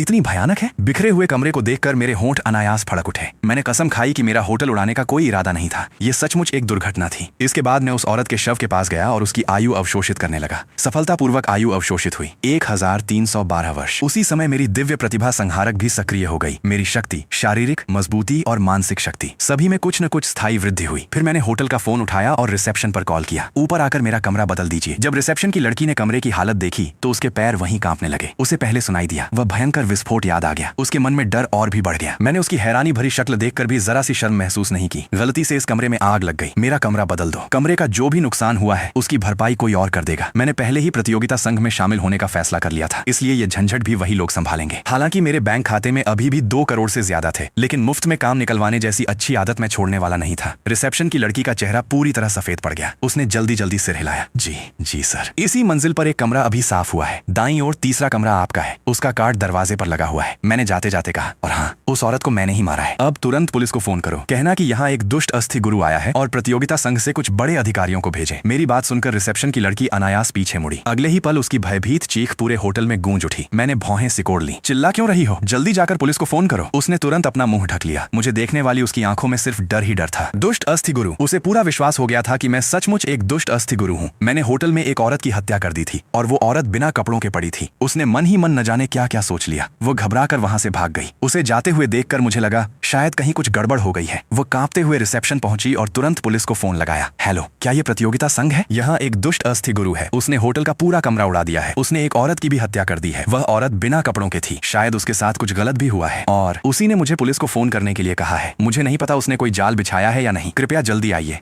मुझे बचाइए। दूसरी ओर शिकायत मिलते ही प्रतियोगिता संघ पूरी तरह सतर्क हो गया। 4 विशेष दस्ते, चौथे स्तर के अस्थि योद्धा कप्तानों के साथ और उनके सभी सदस्य, कुल मिलाकर 100 से भी अधिक अस्थि योद्धा तुरंत रवाना हो गए। शहर के बीचों बीच होने की वजह से चाहे उन्हें जाल का शक ही क्यों न हो, उन्हें जाना ही था। यही प्रतियोगिता संघ का कर्तव्य था। उधर मैं आराम से बिस्तर पर लेटा हुआ समाचार देख रहा था। मुझे जरा भी अंदाजा नहीं था कि पूरे यून्हे शहर का प्रतियोगिता संघ मेरी ओर बढ़ चुका है। 5 मिनट बाद दर्जनों पुलिस गाड़ियां चारों दिशाओं से होटल की ओर दौड़ पड़ी। उनका नेतृत्व कर रहे थे वही व्यक्ति जिसने पिछले जन्म में मेरी जान बचाई थी, लिन हान। दुष्ट अस्थि गुरु के युद्ध का स्थान मिल गया है, होटल की 7वीं मंजिल। पहले से तय योजना के अनुसार मैं प्रथम दस्ते को लेकर अंदर जाऊंगा। बाकी सभी दस्ते आसपास घेरा बनाए रखें और किसी भी समय सहायता के लिए तैयार रहें। बहुत जल्दी वे उस कमरे में पहुंचे जहां मैं पहले ठहरा हुआ था। कमरे की बर्बादी देखकर अनुभवी लिन हान ने तुरंत निष्कर्ष निकाल लिया। यहाँ कामना अस्थि और जल अग्नि अस्थि दोनों की आभा मौजूद है। दुश्मन बहुत शक्तिशाली है, सब लोग सावधान रहें। वहां पड़ी लाश शायद पीड़िता की है, फिलहाल उसे छोड़ दो। पहले उस दुष्ट अस्थि गुरु को पकड़ते हैं। इसके बाद वे बहुत सावधानी से मेरे वर्तमान कमरे के बाहर पहुंचे। उसी समय मैंने दरवाजा खोल दिया और अपने हिसाब से सबसे विनम्र मुस्कान दिखाते हुए कहा, हेलो, शुभ संध्या। मेरी शक्तिशाली मानसिक शक्ति ने उनके आने का एहसास बहुत पहले ही कर लिया था। लिन हान और बाकी सभी लोग एक पल के लिए चौंक गए। उनके चेहरे तुरंत गंभीर हो गए। अनगिनत लड़ाइयों का अनुभव रखने वाले वे लोग अच्छी तरह जानते थे कि जब कोई दुश्मन मुस्कुराते हुए सामने आए तो अक्सर इसका मतलब होता है कि वह पहले ही कोई जाल बिछा चुका है। उन्होंने बिना किसी झिझक के एक साथ अपनी अस्थियां सक्रिय कर दी। उनके शरीर से रंग बिरंगी रोशनियां फूट पड़ी।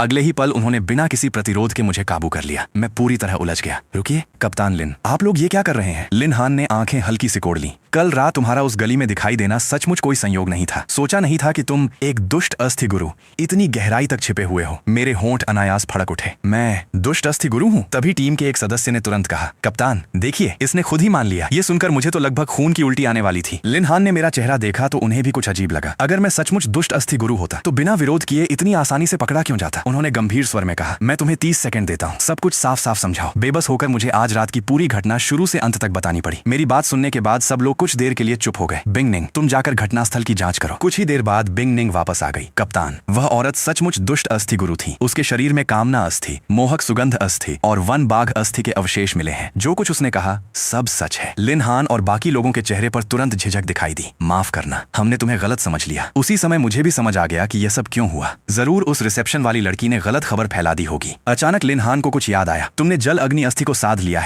है ना? शायद अब वह तीसरे स्तर की होगी। मैंने सिर हिलाया। हाँ, लेकिन तीसरे स्तर की नहीं, चौथे स्तर की। क्या? चौथे स्तर की जल अग्नि अस्थि। लिन हान और बाकी सभी लोग हैरान रह गए। जल अग्नि अस्थि बेहद विशेष मानी जाती थी। हरी श्रेणी की अस्थियों में इसकी युद्ध क्षमता लगभग सर्वोच्च स्तर पर थी। यहाँ तक कि तीसरे स्तर की कई नीली श्रेणी की युद्ध अस्थियां भी इसकी बराबरी नहीं कर पाती थीं। लिन हान ने पूछा, क्या तुम्हारे पीछे कोई संगठन है? अगर तुम प्रतियोगिता संघ में शामिल होना चाहो तो इस दुष्ट अस्थि गुरु को मारने का पूरा श्रेय तुम्हें दिया जाएगा। संघ के भीतर मिलने वाले पुरस्कार भी बहुत अच्छे होते हैं। अगर तुम्हारे पीछे कोई संगठन है तब भी तुम उसके बारे में सोच सकते हो। जरूरत पड़ी तो मैं खुद उनसे बात करूंगा। आजकल प्रतियोगिता संघ में लोगों की भारी कमी थी। इतना शक्तिशाली और इतना युवा योद्धा। लिन हान उसे किसी भी कीमत पर खोना नहीं चाहते थे। हालांकि मैंने पहले ही प्रतियोगिता संघ में शामिल होने का फैसला कर लिया था, लेकिन अधिक लाभ पाने के लिए मैंने बाहर से पूरी शांति बनाए रखी। मैंने पूछा, अगर मैं प्रतियोगिता संघ में शामिल हो जाऊं तो मुझे क्या मिलेगा? वैसे भी मेरे पीछे कोई संगठन नहीं है। मेरी बात सुनकर लिन हान तुरंत बोले, तुम्हारी युद्ध क्षमता को देखते हुए संघ में शामिल होते ही मैं तुम्हें सीधे तीसरे स्तर का शुद्धिकर्ता नियुक्त करने का वादा कर सकता हूँ। हर महीने 10 नीली श्रेणी के अस्थि कोर या एक बैंगनी श्रेणी का अस्थि कोर मिलेगा, साथ ही 1 करोड़ रजत मुद्राएं भी। इसके अलावा आज की घटना का पूरा श्रेय भी तुम्हें मिलेगा। तुम्हें काफी मात्रा में योगदान अंक मिलेंगे। उन अंकों से तुम संघ के भीतर ऐसी चीजें खरीद सकोगे जो बाजार में उपलब्ध नहीं है। प्रतियोगिता संघ में शुद्धिकर्ताओं की रैंक 5 स्तरों में बांटी जाती थी। 5वां स्तर सबसे नीचे और पहला स्तर सबसे ऊंचा। पहले स्तर के ऊपर भी विशेष, सुपर और अल्ट्रा जैसी श्रेणियां थीं।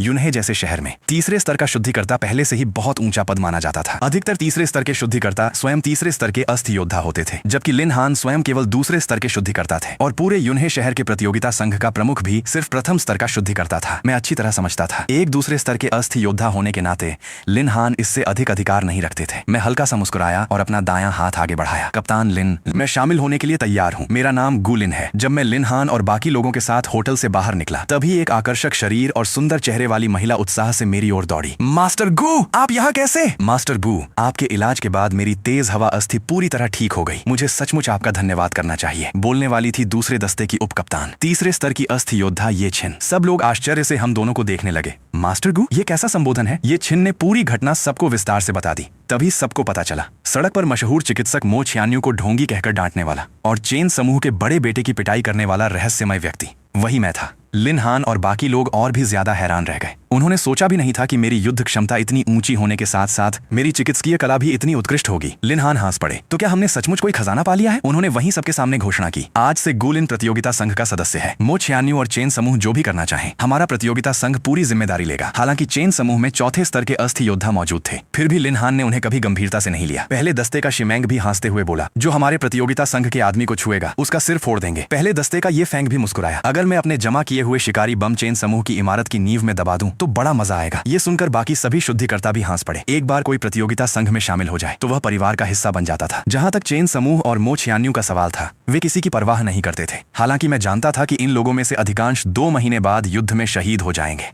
फिर भी दिल से मैं उनका सम्मान करता था। उसी समय दूसरे दस्ते के कप्तान आगे आए। नमस्ते, मैं दूसरे दस्ते का कप्तान शाओ हान हूँ, चौथे स्तर का अस्थि योद्धा। तुम अभी अभी प्रतियोगिता संघ में शामिल हुए हो, इसलिए शायद अभी तुम्हारा कोई दस्ता तय नहीं हुआ होगा। क्या तुम्हें हमारे दूसरे दस्ते में आने में रुचि है? ये कहते हुए शाओ हान ने पास खड़ी ये छिन की ओर इशारा किया। हमारे दूसरे दस्ते की उप कप्तान यही खूबसूरत ये छिन है। शायद तुम दोनों को एक दूसरे से ज्यादा बातचीत करने का मौका भी मिलेगा। अगर इतना शक्तिशाली युद्ध कुशल अस्थि गुरु उनके दूसरे दस्ते में शामिल हो जाता तो उनका पूरा दस्ता सीधे नई ऊंचाइयों पर पहुंच जाता। ये छिंग ने भी तुरंत मुस्कुराते हुए कहा, मास्टर गु, अगर आप हमारे दूसरे दस्ते में शामिल होने के लिए तैयार हो तो मैं आपकी मार्गदर्शक बन सकती हूँ। मैं आपको प्रतियोगिता संघ के अंदर की सारी जानकारी अच्छे से समझाऊंगी। इस मामले में मैं काफी माहिर हूँ। ये सुनते ही पहले दस्ते का शिमैंग बेचैन हो गया। ऐसा मत समझो कि सिर्फ तुम्हारे दूसरे दस्ते में ही सुंदर लड़कियां हैं। क्या हमारे पहले दस्ते की बिंगनिंग सुंदर नहीं है? तीसरे दस्ते की वांग यान हल्के से हंसी। शायद हमारे तीसरे दस्ते में आना इनके लिए ज्यादा अच्छा रहेगा। हमारे यहाँ 1 3 6 1। वांग यान अपनी बात पूरी भी नहीं कर पाई थी कि शाओ हान और शिमैंग दोनों ने उसे घूर कर देखा। उनकी तीखी नजरों ने उसकी बाकी बात गले में ही रोक दी। देखते ही देखते सभी लोग आपस में बहस करने लगे। ऐसा लग रहा था कि बस अभी लड़ाई शुरू हो जाएगी। तभी लिन हान ने तुरंत बीच में आकर सबको रोक दिया। तुम लोग किस बात पर झगड़ रहे हो? गु लिन किस दस्ते में जाएगा, इसका फैसला अभी नहीं हुआ है। ये सब हमारे निदेशक की व्यवस्था पर निर्भर करेगा। ठीक है, आज रात का अभियान समाप्त हुआ, अब सब लोग वापस जाओ। जब बाकी सभी दस्ते जा चुके तब लिन हान अचानक मेरी ओर मुड़े। वो, अगर कल निदेशक तुमसे पूछें कि तुम किस दस्ते में शामिल होना चाहते हो तो उम्मीद है कि तुम जितना हो सके हमारे पहले दस्ते को चुनने की कोशिश करोगे। हमारा पहला दस्ता सबसे शक्तिशाली है, यहाँ सुविधाएं भी सबसे अच्छी हैं, संसाधनों के वितरण में भी हमें प्राथमिकता मिलती है। पास खड़े शिमैंग की आंखें तुरंत फैल गईं। उसे अचानक महसूस हुआ कि अपने कप्तान की तुलना में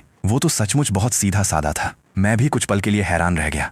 मैंने कभी नहीं सोचा था कि बाहर से इतने न्यायप्रिय और गंभीर दिखने वाले कप्तान लिन अंदर से इतने चालाक भी हो सकते हैं। लिन हान ने फिर कहा, बिंग निंग, तुम भी कुछ बोलो, उसे समझाओ। बिंग निंग चुपचाप खड़ी रही। लिन हान ने उसे आंखों से इशारा किया। मैंने बेबस होकर मुस्कुरा दिया। ठीक है कप्तान लिन, अगर मुझे चुनने का अवसर मिला तो मैं पूरी कोशिश करूंगा कि आपके पहले दस्ते में ही शामिल हो जाऊं। मुझे आपके दस्ते का माहौल भी काफी पसंद आया। प्रतियोगिता संघ के यूनहे शहर मुख्यालय लौटने के बाद लिन हान ने मुझे एक कलाई घड़ी सौंपी। ये प्रतियोगिता संघ का विशेष उपकरण है जिससे हम सामान्यतः मिशन स्वीकार करते हैं। हर मिशन पूरा होने के बाद यह मिशन की कठिनाई के अनुसार अपने आप तुम्हें अंक प्रदान करेगा। इन अंकों की कीमत रजत मुद्राओं से कहीं अधिक है। प्रतियोगिता संघ के भीतर तुम अंकों के बदले लगभग हर चीज प्राप्त कर सकते हो। अगर तुम्हारे पास पर्याप्त अंक हो तो तुम नारंगी श्रेणी के अस्थि कीट भी प्राप्त कर सकते हो। यही वह सबसे बड़ा कारण था कि मैं प्रतियोगिता संघ में शामिल होने के लिए तैयार हुआ था। लेकिन मुझे इतने अधिक अंक खर्च करके तैयार अस्थि कीट खरीदने में कोई रुचि नहीं थी। जिस चीज में मेरी असली दिलचस्पी थी वह थे वे एक एक करके मिलने वाले उच्च श्रेणी के अस्थि बक्से।